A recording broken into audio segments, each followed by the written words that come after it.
Hi, welcome to the Gamesplainer. I'm Jeff the Gamesplainer and today I'm Gamesplaining Glass Road. Now the original Glass Road came out in 2013, but the reprint has only just come out in the last year or so. So I'm really happy to actually have my hands on this game and be playing it. And I feel like I've played it an awful lot. It's one of these games that only has 4 rounds, and be really aware of that. There are only 4 rounds in this game, and what you're trying to do is you're trying to clear stuff off your board and get new stuff onto your board in order to be able to score points at the end of the game. If you ignore that, you're not going to get any points. You're trying to develop 2 different resources. I think it's glass and brick from memory. And you're kind of adding to the number of different things that you have with cards that you play. But the cards that you play, everyone has the same deck. You're choosing 5 out of that deck that you're going to use through this round. You're playing, I believe it's only 3 of them, but I may be wrong on that because I've only played this as a 2-player game. If you're playing 2-player, you just play until one of the people is out of cards in their hand. But there are 2 elements on each card. So when you play it, you've got to say what you are playing. Everyone else looks at their deck in the part that's in their hand. If they have the same card, they put it down on the side. Now, you and everyone else who's put that down can do 1 action off that card. If no one else puts it down, you can play 2 actions off the card. So there's a lot of, oh, I need to do this, I need to do this, I need to do this. But what happens if someone else has that card? I'm not going to be able to do both of them. So there are some cards where that's fine, it's not a problem. Some cards where, oh, I really do need to do both things to be able to do the next thing. And some of them, the cards that you play, are going to cost you something. If you don't have the element in your resource wheel, then you're not going to be able to spend it. And so a lot of the time, the cards will just push those resources forward.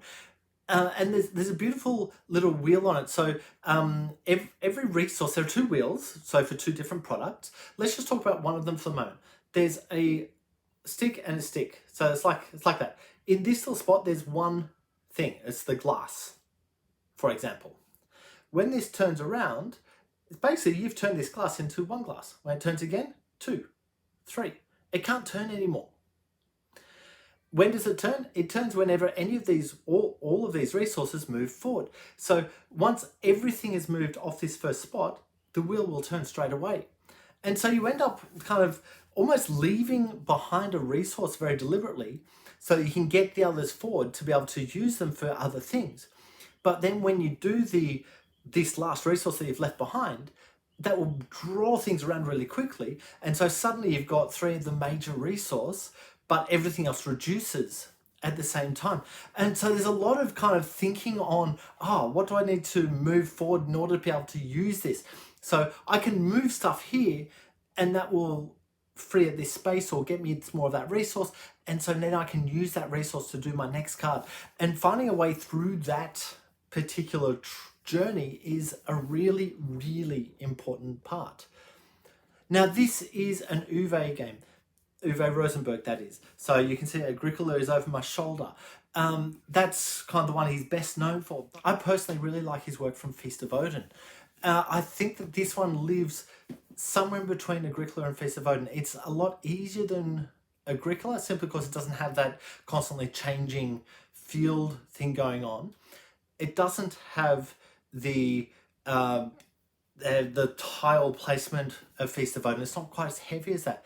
But I kind of really enjoy this particular game. I found that Uwe's games recently especially have kind of been dipping a little bit in terms of the weight of them, the intricate thinking of it. I really appreciate that Glass Road has been republished because it actually has a lot of the Uwe goodness that we've all come to expect out of him. I really appreciate that. So look, I think I'll leave that there. Please go ahead and watch my Gamesplay and Gamesplanation to get a feel for Glass Road and how it plays and all the good stuff that goes on with it. If you have any comments or suggestions, please write them below. If you have any games that you would like to be Gamesplained, please shoot me an email to thegamesplainer@gmail.com. Follow me on Instagram and Twitter @thegamesplainer to keep up to date with the games I'm playing. Subscribe to my videos to keep up to date with the games that I'm gamesplaining. And until next time, enjoy gaming.